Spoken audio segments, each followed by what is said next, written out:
অনেক হয়েছে, অনেক হয়েছে, আর নাটক করতে পারছি না, আর আমি পারছি না। যাই হোক, যদি ঝপন ঝাল আর ঝিঙ্কি পাল যদি সংসারটা চায় তার মেয়ের, তাহলে অবশ্যই আমাদের বাড়িতে আমার মা, আর আমার মার নাম তো 63 বুড়ি, জানো আমি কিন্তু পাঠা, আমার মার নাম তো 63 বুড়ি, আমার মা 63 বুড়ি আর আমার টাকলু বাবার সাথে ওই ঝিমির মা আর ঝিমির বাবা এসে দেখা করে মীমাংসা করে যাক, ঠিক আছে? কতগুলো কন্ট্রোভার্সি ক্রিয়েটার মিলে এরা আমার জীবনটা নষ্ট করে দিচ্ছে, আমি হলাম পাঠা। যাই হোক বন্ধুরা, গাইস, আমি আর কিছু বলতে পারছি না, আমি আর পারছি না, আমি আর পারছি না।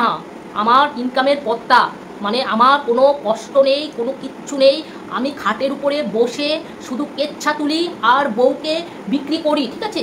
বউকে বিক্রি করি, এই করে আমি সুন্দরভাবে চলছি, খাওয়া পড়া ঘোরা ফেরা আমার সুন্দরভাবে জীবন যাচ্ছে, আমি ইউটিউব থেকে লাখ লাখ টাকা ইনকাম করতে পারছি। কিন্তু কতগুলো কন্ট্রোভার্সি ক্রিয়েটার মিলে আর আমাদের ওই দিদি, ঠিক আছে, সঙ্গীতা দিদি ভাই, সঙ্গীতা দিদি মিলে, তার ঝিমির মা মিলে আমার ইনকামের পথটা নষ্ট করে দিতে চাইছে। কেন? তোমরা কি চাও না আমি বসে বসে খাই? তোমরা কি চাও না আমি পাঠা, আমার শরীর আরও এরকম হোক? তোমরা কি চাও না আমি একটু মস্তিতে থাকি? তোমরা কি চাও না আমি একটু সুখে থাকি? তোমরা কি চাও না আমার মা 63 বুড়ি একটু সুখে থাকুক? তোমরা কি চাও না আমার ঘরটা রং করছি, এখন আমি মানে টাইলস বসাবো? তোমরা কি চাও না? হ্যাঁ, আমার তো কোনো পথ নেই, আমার তো কোনো ইনকামের রাস্তা নেই, এই একটাই কিন্তু ইনকামের রাস্তা, সেটা হলো ইউটিউব, ঠিক আছে? এই ইউটিউবের রাস্তাটা তোমরা কি করছো?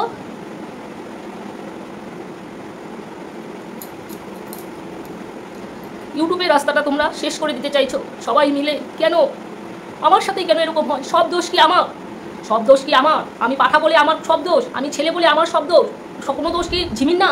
ঝিমি একটা ছাইকো, ঝিমি একটা ছাইকো, ঝিমি একটা পাগল, ঝিমি একটা পাগল। আমাকে জোর জবস্তি করে আমার বাড়িতে দিয়ে গেছে ওই দিদি, সঙ্গীতা দিদি, জোর জবস্তি করে। আমি রাখতে চাইনি, কারণ আমি কোনোদিনও ওই ঝিমিকে ভালোবাসি না। আমি সর্বক্ষণ আমি আমার পাঠি রক্ষিতাকে ভালোবাসি, সর্বক্ষণ অঙ্গে দেহে পতঙ্গে সারাক্ষণ সবসময় জপ করে, সবসময় জপ তপ, সবসময় ধ্যান আমার ওই পাঠি দিয়ে। আমি ঝিমিকে তো ভালোবাসি না, কিন্তু ঝিমিকে আমাকে জোর জবস্তি করে দিয়ে গেছে। কেন? এখন যেহেতু আমরা সংসার করছি, তাহলে ঝিমির মা কেন সংসার করতে দিচ্ছে না? ঝিমির মা আমার সংসার কোনোদিনও করতে দেবে না, কোনোদিনও না। জোর নিজেই চাইছে যে নিজের মেয়ের সংসারটা হোক, আবার নিজেই চাইছে যে নিজের মেয়ের সংসারটা নিজেই নষ্ট করতে চাইছে। কিছু হলেই লাইভ খুলে বসে। আমি হলাম পাঠা, আমিও তো লাইভ খুলে বসি, আমার মা 63 বুড়িও তো লাইভ খুলে বসি। কারণ আমাদের এগুলো না করলে চলবে না, তো তোমাদের একটুই করলাম, ঠিক আছে? হ্যালো বন্ধুরা, welcome back to my YouTube channel. তোমরা কেমন আছো? আশা করি ভালো আছো, সুস্থ আছো। তো আমিও ভালো আছি। নতুন আবার আরেকটা ভিডিও নিয়ে চলে আসলাম। ভিডিওটা শুরু করার আগে বলছি, চ্যানেলটাকে সাবস্ক্রাইব করে দেবে, নোটিফিকেশনটা অন করে দেবে, কিন্তু নোটিফিকেশনটা অন করে দেওয়ার সঙ্গে সঙ্গে আমার ভিডিওগুলো অবশ্যই পৌঁছে যাবে। এখন বন্ধুরা একটা কথা বলছি, কথাটা হলো আমি আর সহ্য করতে পারছি না। অনেক হয়েছে, ড্রামা অনেক হয়েছে, অনেক নাটক হয়েছে, নাটকের একটা শেষ হওয়া দরকার, ঠিক আছে? কারণ সব কিছুর একটা নাটকের শেষ থাকে, কিন্তু আমার যে জীবনের যে নাটকগুলো, এই নাটকগুলো শেষ হচ্ছে না। কারণ বন্ধুরা শোনো, একটা কথা বলছি, আমি যদি আমার জীবনের নাটক শেষ করে দেই তাহলে আমার চলবে কি করে? আমি যদি নাটক না করে ভিডিও করি তাহলে তো মানুষ দেখবেই না। কারণ আমার চ্যানেলটাই হলো কেচ্ছা চ্যানেল, ঠিক আছে? আমার চ্যানেলটার নামই হলো কেচ্ছা কা দুনিয়া, ঠিক আছে? আমার চ্যানেলটার হলো কোনো ভালো কিছু নেই। হ্যাঁ, আমি তো আবার সবার কাছে বলছি, হ্যাঁ, আমার চ্যানেলটা যে তোমরা নষ্ট করতে চাইছো, তা আমার চ্যানেলটার মধ্যে কোনো কি গালিগালাজ আছে? আমার চ্যানেলটার মধ্যে কি কোনো খারাপ কিছু আছে? আমার চ্যানেলটার মধ্যে কোনো কিছু আছে? না না, তোমার চ্যানেলে কোনো খারাপ কিছু নেই। কিন্তু তোমার চ্যানেলে কি আছে বলো তো পাঠা? তোমার চ্যানেলে শুধু আছে কন্ট্রোভার্সি। তোমার চ্যানেলে কি আছে বলো তো পাঠা? তোমার চ্যানেলে আছে শুধু বউ বিক্রি করে। তোমার চ্যানেলে কি আছে বলো তো? তোমার মা 63 বুড়ি শুধু ওই বউকে নির্যাতন করা, এটাই আছে তোমার চ্যানেলে, আর কিচ্ছু নেই, বুঝলে পাঠা? পাঠা বেশি বাতাল্লা মাইলো না, বেশি বাতাল্লা মাইলো না। আচ্ছা শোনো বন্ধুরা, হ্যাঁ গাইস, শোনো গাইস, কথাটা হলো যে আমি ওই ঝপনা ঝালকে কোনো দিনের তোরে পছন্দ করি না, কোনো দিনের তোরে পছন্দ করি না। এখন দেখতে পাচ্ছি যে আমার বউ ঝিমি বাবাকে কিছুদিন আগে সোশ্যাল মিডিয়াতে কত নোংরা কথা বলেছে, যে বাবা নাকি তাকে ভোগ করতে চায়। এখন সেই বাবার সাথে কত মিল হয়ে গেছে। যেহেতু ঝিমির সাথে ওই ঝপনা ঝালের মিল হয়ে গেছে, সেহেতু আমার আর রুখে দাঁড়ানোর কোনো দরকার নেই। আমিও চাইছি যে ওই লোকটা, মানে ঝপন ঝাল যেন আমার বাড়িতে আসে, আর এই ঝিঙ্কি পাল যেন আমার বাড়িতে আসে, এসে আমার মা 63 বুড়ির সাথে, আমার বাবার সাথে দু পরিবার মিলে আমার বউকে নিয়ে আমরা ডাক্তারের কাছে যাবো, ঠিক আছে? ডাক্তারের কাছে গিয়ে আমরা ডাক্তার দেখাবো। এখন কথাটা হলো পাঠা, কেন দুই পরিবার কেন লাগে? তোর বউকে, আমি এখন পাঠা থেকে সরে আসলাম, ঠিক আছে? তোর বউকে যদি ডাক্তার দেখানো হয়, দুই পরিবার কেন লাগবে? কেন লাগবে দুই পরিবার? যেহেতু তোর বিয়ে করা বউ সে, ঠিক আছে? যেহেতু বিয়ে করা তোর বউ সে, সেহেতু তোদের দায়িত্ব সম্পূর্ণ, বিশেষ করে তোদের বেশি দায়িত্ব যে ঝিমিকে সাইকোর কাছে নিয়ে যাওয়া। কেন? তোর মা যেহেতু তোর সাথে আর তোর বউর সাথে আটকে থাকে, তুই যেখানেই যাস সেখানেই তোর মা আটকে থাকে। এই যখন হাঁকবার যাস তখনও কি তোর মা তোর সাথে যায় নাকি রে? বলতো, কথাটা বলতে বাধ্য হচ্ছি, কারণ তোদের এগুলো দেখে কথাগুলো বলতে বাধ্য হচ্ছি। তোর বউকে কিন্তু তোরাই ডাক্তারের কাছে নিয়ে যেতে পারতিস, কিন্তু যেহেতু তুই বলছিস, সিদ্ধান্ত নিয়েছিস যে তোর বউকে ডাক্তার দেখাবি, তোরা দুই ফ্যামিলি মিলে, ঠিক আছে, তোরা দুই ফ্যামিলি মিলে ডাক্তার দেখা, ডাক্তার দেখিয়ে সুন্দরভাবে সংসার কর, ঠিক আছে। আমি হলাম পাঠা, পাঠা কি আবার সারা জীবন কি একভাবে সংসার করতে পারে? তোমরা জানো না, পাঠা সারা জীবন একভাবে যদি সংসার করে তাহলে চলবেটা কি করে? কারণ যদি একভাবে সংসার করি তাহলে আমার ভিডিওর মধ্যে তো ভিউজ হবে না, লোক তো পছন্দ করবে না, তাহলে আমার আনন্দটা করবো কোথা থেকে? আনন্দটা কোথা থেকে করবো? হ্যাঁ, তোমরা বলছো যে হ্যাঁ আমি পাঠিকে ভালোবাসি, বাসি বাসি বাসি, কিন্তু আমি পাঠিকে ভালোবাসি, কিন্তু মিথ্যা বদনাম দিচ্ছ তোমরা, তোমরা মিথ্যা বদনাম দিচ্ছ। তোমরা বলছো যে পাঠি নাকি আমার সাথে আছে, আমার সাথে আছে, কিন্তু পাঠি আমার সাথে নেই। আমি পাঠির মাকে বলছি যে তোমার পাঠিকে ভালো দেখে, ভালো ছেলে দেখে বিয়ে দিয়ে দাও, বিয়ে দিয়ে দাও, তাও আমার নামে, আমার সাথে আমার আর বদনাম তোমরা বের করো না। আমি বদনামের ভাগী, আমি রাস্তা দিয়ে মাথা উঁচু করে হাত হেঁটে যেতে পারি না, সবাই আঙ্গুল তুলে বলে এ পাঠা, এ পাঠা, বউ বেচা পাঠা, এ পাঠা, এ পাঠা। আমার তখন মান সম্মানটা কোথায় যায়? পাঠা এখন পাঠার থেকে সরে আসতো। পাঠা তোর আবার মান সম্মান আছে, মান সম্মান আছে। আজকে যদি মান সম্মান থাকতো তাহলে এই কেচ্ছা তুলে তুলে ভিডিও করতিস না, ঠিক আছে। আচ্ছা তুই পাঠিকে, তুই কালকে বললি না যে পাঠিকে বিয়ে দিয়ে দাও, একটা ভালো ছেলে দেখে পাঠিকে বিয়ে দিয়ে দাও। আচ্ছা পাঠিকে কে বিয়ে করবে? ওই স্যাবরা মাল, ঠিক আছে, ওটা হলো খাওয়া মাল, ওটাকে খেয়ে খেয়ে খেয়ে তুই তো আর্ধেক খেয়ে শেষ করেছিস।